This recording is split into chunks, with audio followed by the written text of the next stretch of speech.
à Sidi Mokhtar, où s'est tenu récemment le Festival international des chasses traditionnelles. Faucons pèlerins et lévriers arabes, les fameux slougis, étaient à l'honneur, de redoutables prédateurs. Notre équipe a pu les voir en action. Attention, certaines images peuvent heurter les plus sensibles d'entre vous. Ambiance d'un festival pas comme les autres, avec Youssef Zouitni, Nabil Moussaïf, Jalel Kamel et Hassan Mandi.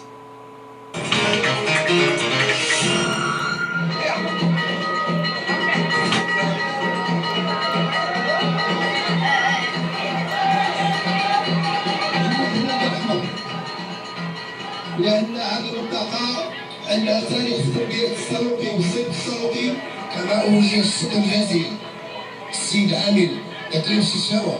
وكنرحب بالضيوف الكرام اللي وصلوا أندري كادوش، إليان كادوش، أندري سونيا غوتري، دانيال غوتري، غوز لو ديزير، ماريانا روبوزو.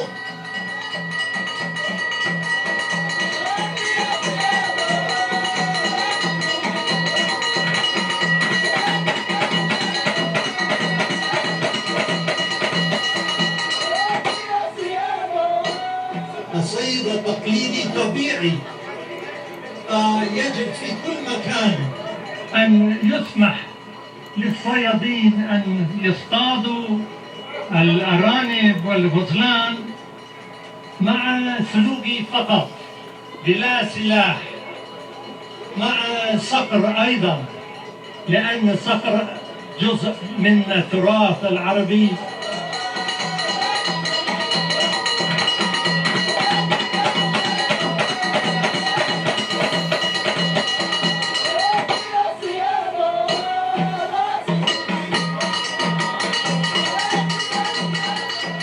مثل هذا المهرجان تعاوننا بالشهرة وبالحفاظ على السلوقي المغربي. إذا تكتلوا جميع الجمعيات وكانت وبالتعاون مع الجامعة الوطنية المغربية للصيد التقليدي، غادي إن شاء الله الرحمن الرحيم نردوا الروح ديال السلوقي المغربي وردوا عنده اعتبار والقيمة ديالو اللي كانت عنده من قبل.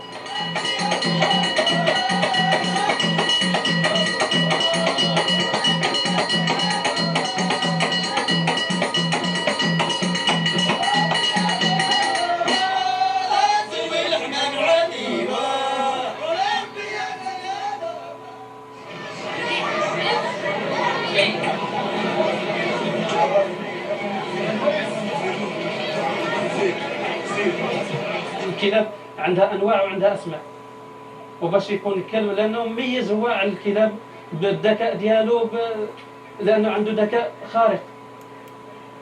تقدر الانسان يفهمك غير من الصوت ديالك، من الكلام ديالك، واخا تكون مستمع ديال الناس وتيعرفك. وحاسه الحاسه ديال الشم عنده متميزه على الكلاب الاخرى.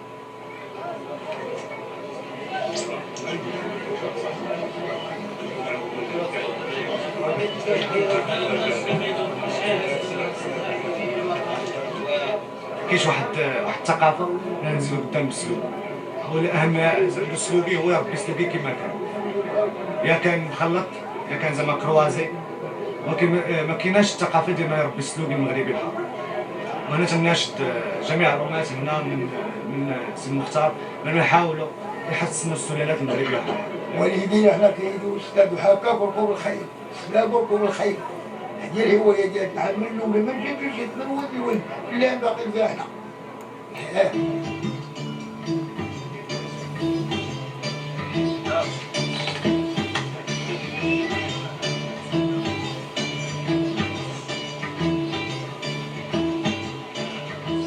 الصيد بصفه عامه، الصيد التقليدي من انواع الصيد اللي مورست في منطقه الشاويه. لان اللي جينا نشوفوا اصل ديال الشاويه، فالشاويه هم العرب المهاجرين من شبه الجزيره العربيه، الاصل ديالهم، وبالضبط قبائل بنو هلال. قبائل بنو هلال في التغريبه الكبرى جاو هاجروا للشاويه، يعني من بين الدار البيضاء حتى المناطق ديال مزار، يعني مديونه، ولاد زيان، سميتو ولاد البوزيري، ولاد سعيد، مزار. يعني هاد الهوايه هذه استخدمت الى المغرب. هذا من يسمى الاسم ديالو باز احمر دي، بالفرنسيه لابيز اكو روس. هذا هو التيرم.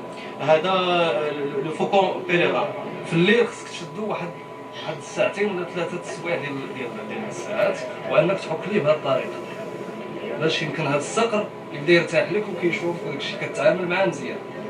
عاد كدير ليه ان واحد الحبل يعني بعيد شويه غيكون فيه واحد 20 متر وكتبدا تعيط ليه، كتبدا تناديه ينفو ملي كيسمعك وداكشي كيعرف هذه البلاصه هي المخصصه ديال الماكله، ينفو كيجي لعندك. ملي كيجي صافي كيكسب ديك الثقه بلا انك ما كتهاريش بلا راك كتوكلو كطعمو كتهلا.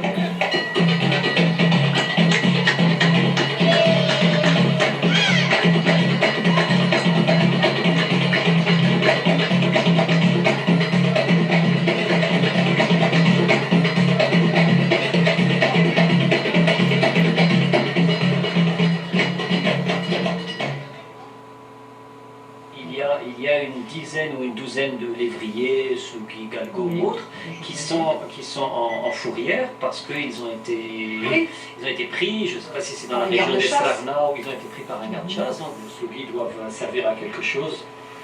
Il y en a quelques-uns qui peuvent être des chiens de compagnie, leur vocation c'est quand même surtout de chasser.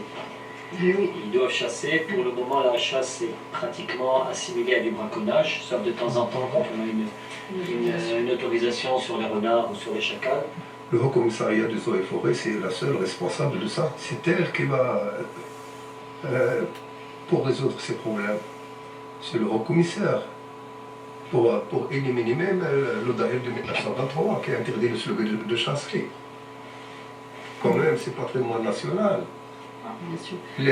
C'est une loi française, apparemment. Oui, c'est une loi française, mais qui est 1944. Il faut que les instances gouvernementales s'y intéressent. Et c'est là où il y a quelque chose qui manque.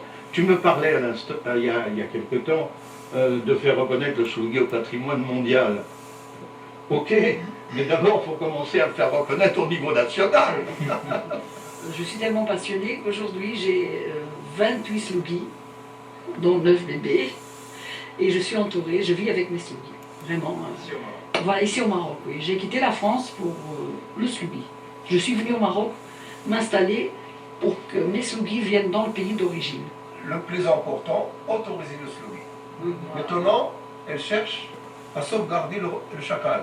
J'ai connu le Slougui à travers la poésie arabe.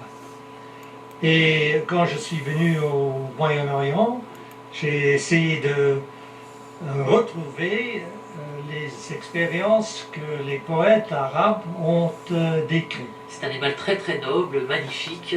Et moi ce que j'aime en lui, c'est surtout son côté félin. Et il est captivant. Ils chassent le renard avec autorisation. Et s'ils trouvent par hasard une lièvre, qu'est-ce qu'ils vont faire? Ils ne savent pas faire la différence, ils n'ont pas de télécommande.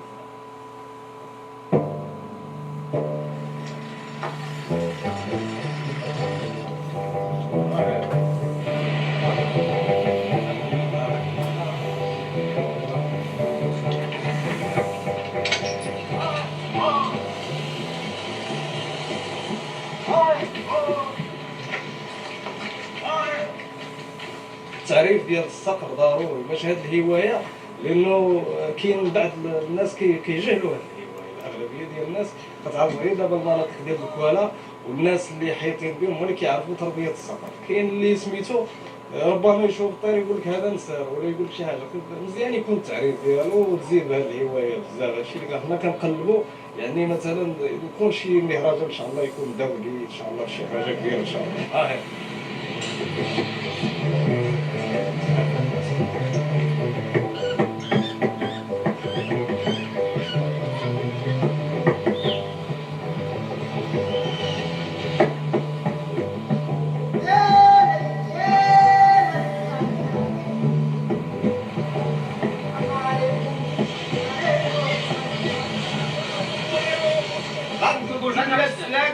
اختاروا انتم اللي بغيتوا، حنا غنقولوا غنكملوا لكم الصلاه على النبي. ياك انا السوقي ديالك كنتو ما طلقوش، انا بغيت سير المختار يبانوا الناس ديالو. هاد البلاد الحجره انا كنقول لكم بكل صراحه، هذه خص تكون الشتا تهطلوا بها بغزاره، باش يصلح الصيد. علاش؟ لان ديك التربه كتصلح له. ودابا هذا طرق السلوكي بحال طرق الجهنم خالدين فيها ابدا. لان علاش؟ باش غادي يقدر السلوكي ماشي بالسبب، باش تخوي له الثعلب ويفريني. شكون اللي غادي يفريني؟ ملي كيوقف السلوكي كيدير ان فرانساك، خصو الارض تكون رطبه باش يتحتى رجليه. فين غادي تحتى رجليه هنايا؟ Je vais faire participer que cette petite Slugia, Sable, Sheina, qui a déjà participé à plusieurs chasses, dont une dans le désert marocain, et qui est une très bonne chasseuse. Bon, le terrain ne s'y prête pas trop, mais j'espère qu'elle va quand même, enfin, du moins participer et partir.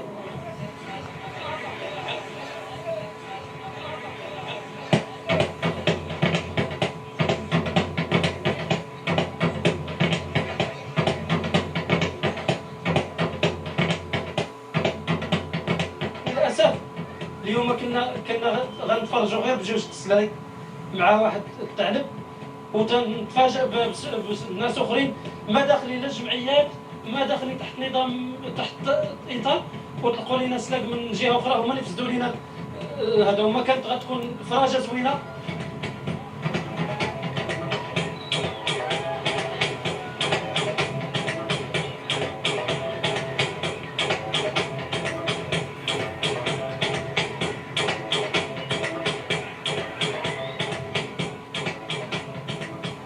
On était en train de parler d'améliorer pour de prochaines éditions, entre autres de museler les chiens, pour que les renards aient une réelle chance de s'en sortir, qu'il ait beaucoup plus de chances de s'en sortir que d'y rester, et aussi pour faire durer la poursuite plus longtemps. Je dois avouer que c'est très difficile de faire dans des circonstances artificielles comme celle-ci la chasse, la vraie chasse.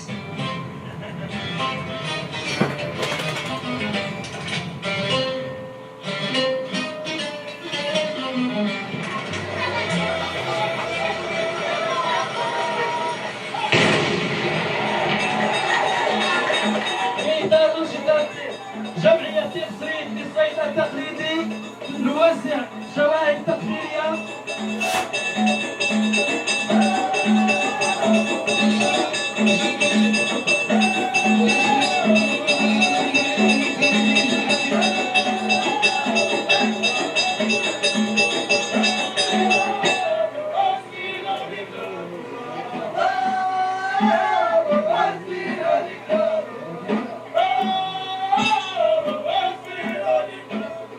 Voilà, c'est la fin de votre magazine. Vous pouvez revoir l'émission sur notre site internet www.2m.ma.